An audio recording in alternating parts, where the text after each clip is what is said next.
The show starts in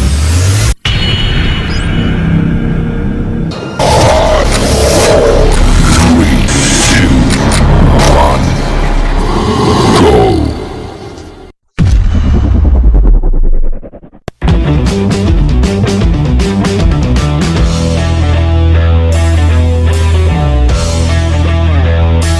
hello friends, मेरा नाम प्रवीण पाठक है। आप देख रहे हो एजुकेशन पंथी। आपका बहुत बहुत स्वागत है। सो फ्रेंड्स, आज का जो हमारा वीडियो है class 7 chapter number first integers, जिसे हिंदी में कहते हैं पूर्णांक, exercise 1.4।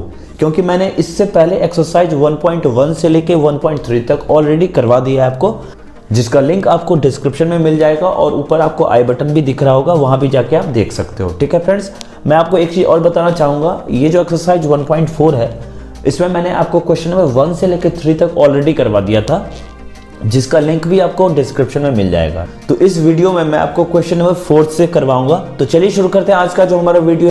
Let's start.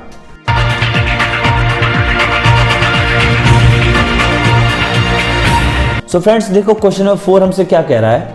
Right 5 pairs of integers a, b such that a divided by b is equal to -3.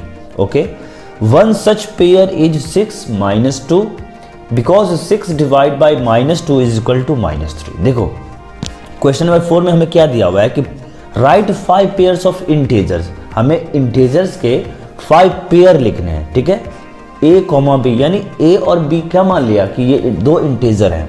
Clear है, जिसमें a को जब हम b से डिवाइड करते हैं, देखो यहां लिखा हुआ है such that a divide by b, ये डिवीजन का साइन है। a divide by b is equal to -3।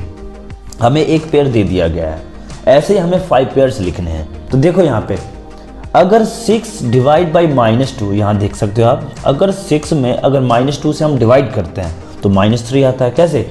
2 3 जा 6 होता है, और क्योंकि यहाँ पे -2 था इस वजह से यहाँ पे -3 आया। अब देखो बहुत ही सिंपल है। कैसे? a और b, देखो यहाँ ये जो 6 है ये a के जगह पे है, इसी तरह से ये जो -2 है ये b के जगह पे है। अब अगर मैं इस 6 में 2 मल्टीप्लाई कर दूं, क्या कर दूं?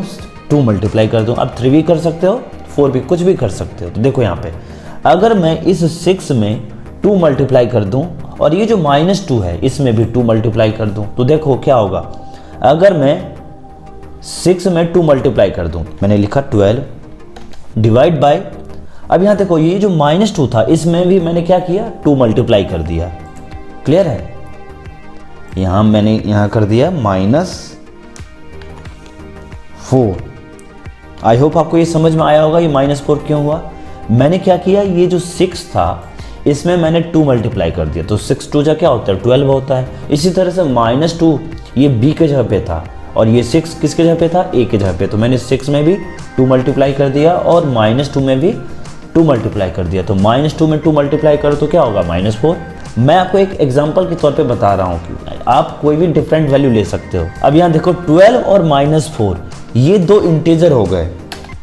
ठीक है, यानी ये एक पेयर हो गया जिसका आंसर क्या आएगा? -3 आएगा। आप करके देख सकते हो। 12 में 4 से डिवाइड करो तो 4 3 जा 12 होता है। क्योंकि यहाँ पे -4 था इस वजह से यहाँ पे क्या होगा? -3 होगा, क्योंकि माइनस और माइनस मल्टीप्लाई होकर क्या होता है? प्लस हो जाता है। तो -4 मल्टीप्लाई -3 क्या होगा? +12। मैंने यहाँ पे 2 मल्टीप्लाई किया था, दोबारा से अब हमें क्या करना है? 3 मल्टीप्लाई कर लेना है। तो क्या होगा? देखो 18 हो जाएगा। यहाँ पे 6 3 जा क्या होता है? 18। यहाँ पे डिवीजन का साइन आप यहाँ दे सकते हो, डिवीजन का साइन,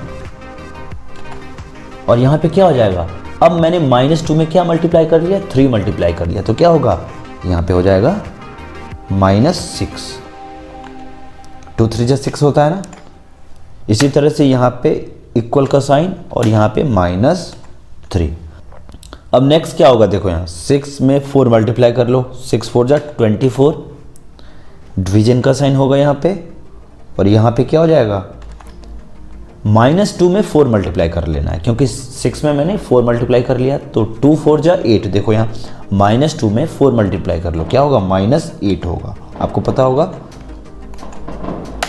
अब यहाँ देखो इसे भी डिवाइड करने पे -3 ही आएगा। इसी तरह से नेक्स्ट पेयर क्या होगा हमारा? अब मैंने 6 में 5 मल्टीप्लाई कर लिया, तो 6 5 जो 30 होता है, 30 डिवाइड बाय -2 में 5 मल्टीप्लाई कर लो, क्या होगा -10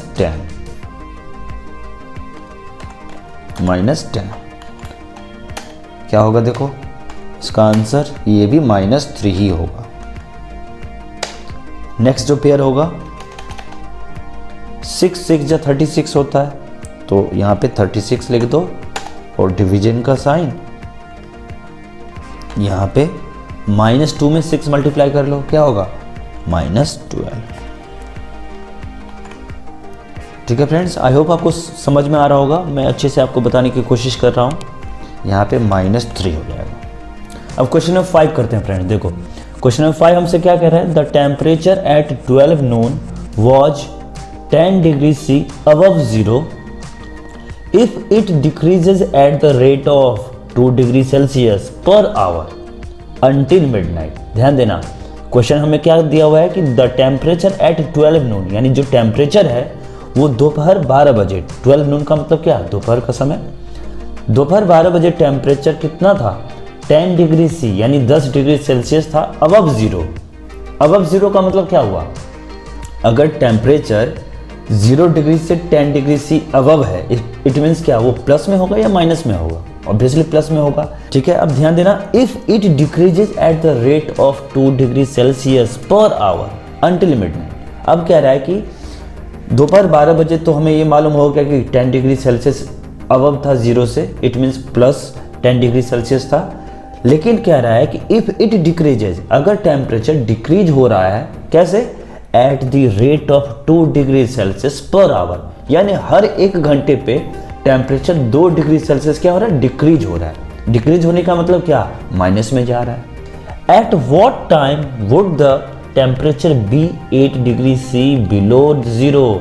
अब हमसे क्वेश्चन में ये पूछ रहा है किस समय, एट व्हाट टाइम, किस समय टेम्परेचर क्या होगा 8 डिग्री सेल्सियस पहुंच जाएगा, कहां, बिलो 0। 0 से 8 डिग्री सेल्सियस नीचे पहुंचने का मतलब क्या, टेम्परेचर घटना, यानी निगेटिव में, निगेटिव की बात कर रहा है। What would be the temperature at midnight, और हमसे इस क्वेश्चन में 2 चीजें पूछ रहा है कि किस समय टेम्परेचर 8 डिग्री सेल्सियस हो जाएगा 0 से, what would be the temperature at midnight, तो बताओ मिडनाइट में यानी रात के 12 बजे टेम्परेचर क्या होगा। ठीक है, अब हम इसे करते हैं, temperature at 12 noon is equal to, यानी दोपहर 12 बजे टेम्परेचर कितना था 10 degree Celsius above 0, it means plus 10 degree Celsius. तो आप इसे ऐसे लिख सकते हो, प्लस 10 डिग्री सेल्सियस। क्लियर है। अब इसी तरह से देखो यहाँ, if it decreases at the rate of 2 degree Celsius per hour until midnight, है ना, यानी रात के 12 बजे तक अगर टेम्परेचर हर 1 घंटे पे 2 डिग्री सेल्सियस कम होता है, यानी rate of decrease of the temperature, आप ऐसे लिख सकते हो, रेट ऑफ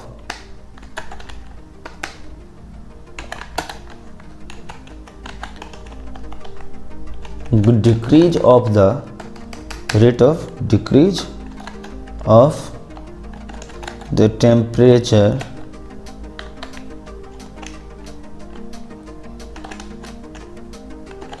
ठीक है, क्या रेट है 2 डिग्री सेल्सियस।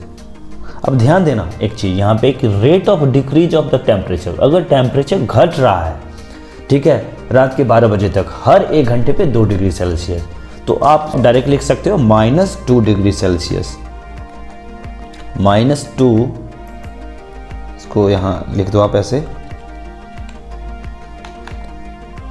-2 degree Celsius. ठीक है, अब आप ये देखो कि 12 noon यानी दोपहर 12 बजे से मिडनाइट यानी रात के 12 बजे तक कितने घंटे होते हैं, कितने आवर्स होते हैं, ऑब्वियसली 12 आवर्स होते हैं। तो मैंने यहां पे ये लिखा, टोटल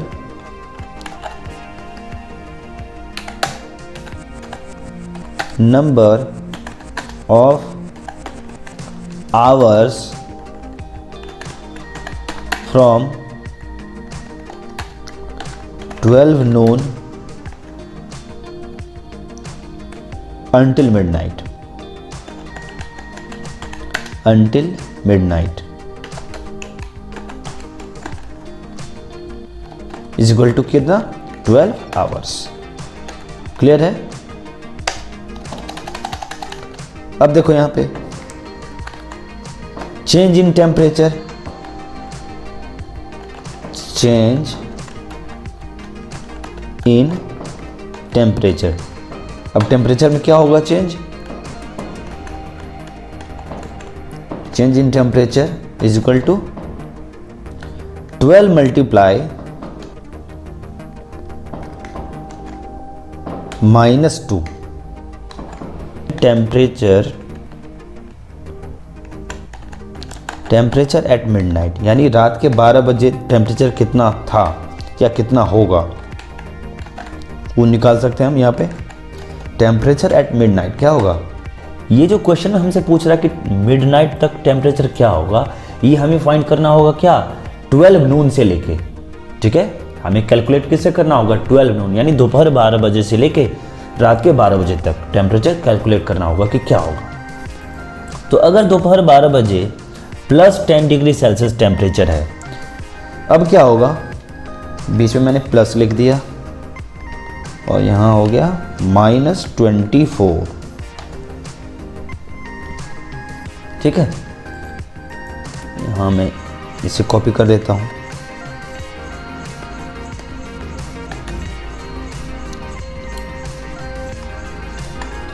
अब देखो यहाँ पे क्या होगा,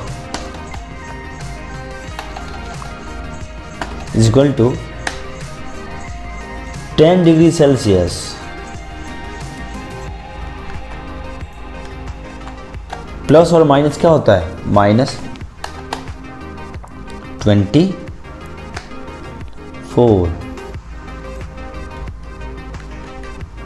यहाँ आप लिख सकते हो ऐसे, इज इक्वल टू क्या हो जाएगा 10 degree Celsius -24। It means minus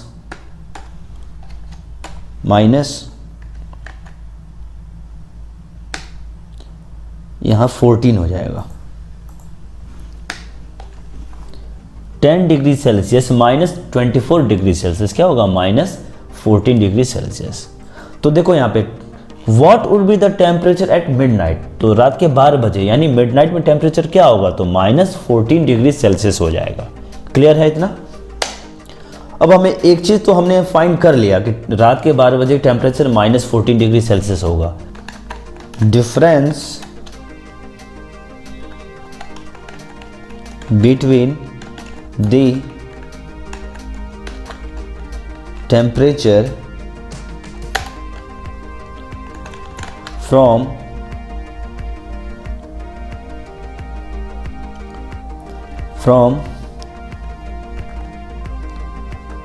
10 degree Celsius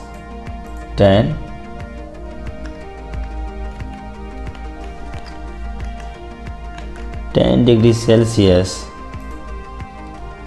okay, and 8 degree Celsius,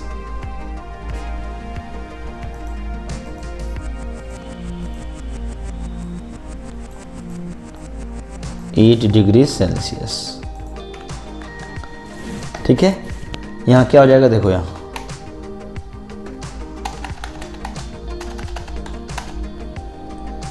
10 degree Celsius, इसको लिख दो यहाँ पे 10 डिग्री सेल्सियस, 10 डिग्री सेल्सियस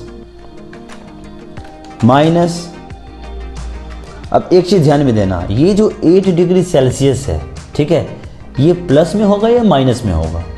ये ऑब्वियसली माइनस में होगा, क्योंकि मैंने आपको अभी बताया था कुछ समय पहले कि टेम्परेचर इसमें क्या कह रहा है, at what time would the temperature be 8 degree Celsius below zero. देखो ये वर्ड पकड़ो, बिलो जीरो कह रहा है, यानी जीरो से नीचे 8 डिग्री सेल्सियस कब होगा, यानी किस समय होगा टेम्परेचर। जीरो से नीचे होने का मतलब क्या, कि वो निगेटिव में होगा। जैसे मैंने आपको शुरुआत में ही बताया था कि 12 नून यानी दोपहर 12 बजे टेम्परेचर कितना था, 10 डिग्री सेल्सियस था अबव जीरो, जीरो से अगर ऊपर है, अबव कह रहा है, इसका मतलब टेम्परेचर प्लस में होगा। इसी तरह से अगर टेम्परेचर कह रहा है कि 8 degree Celsius below zero, it means minus में होगा। अब यहां से देखो 10 degree Celsius minus 8 degree Celsius, और ब्रैकेट के अंदर भी है -8। 10 डिग्री सेल्सियस माइनस ब्रैकेट के अंदर -8 डिग्री सेल्सियस, क्या होगा आपको पता है? माइनस और माइनस मल्टीप्लाई होकर क्या हो जाता है? प्लस हो जाता है। इट मीन्स हम इसको लिख सकते हैं ऐसे,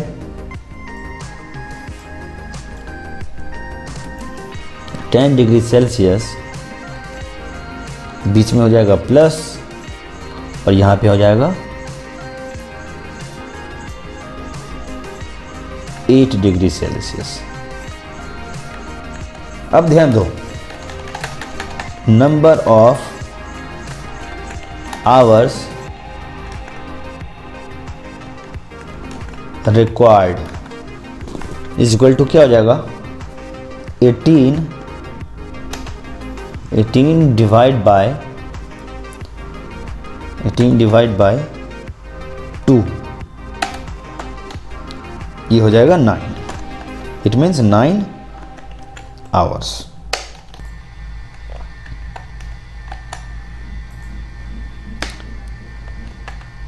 temperature be 8 degree Celsius below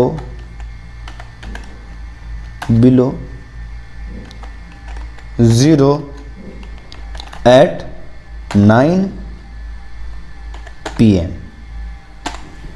okay friends, यानी दोपहर 12 बजे में मैंने 9 घंटे उसमें ऐड कर दिए, तो क्या होगा? रात के 9 बजे क्या होगा? Temperature 8 degree Celsius below zero हो जाएगा। तो आई होप फ्रेंड्स आपको ये क्वेश्चन नंबर 5 भी समझ में आया होगा, ठीक है? तो अगर आपको कहीं भी प्रॉब्लम हो, कहीं भी आपको समझ में ना आया हो, तो प्लीज़ कमेंट करके ज़रूर बताना। तो मिलते हैं नेक्स्ट वीडियो में, तब तक के लिए आप अपना ख्याल रखना। Thank you so much.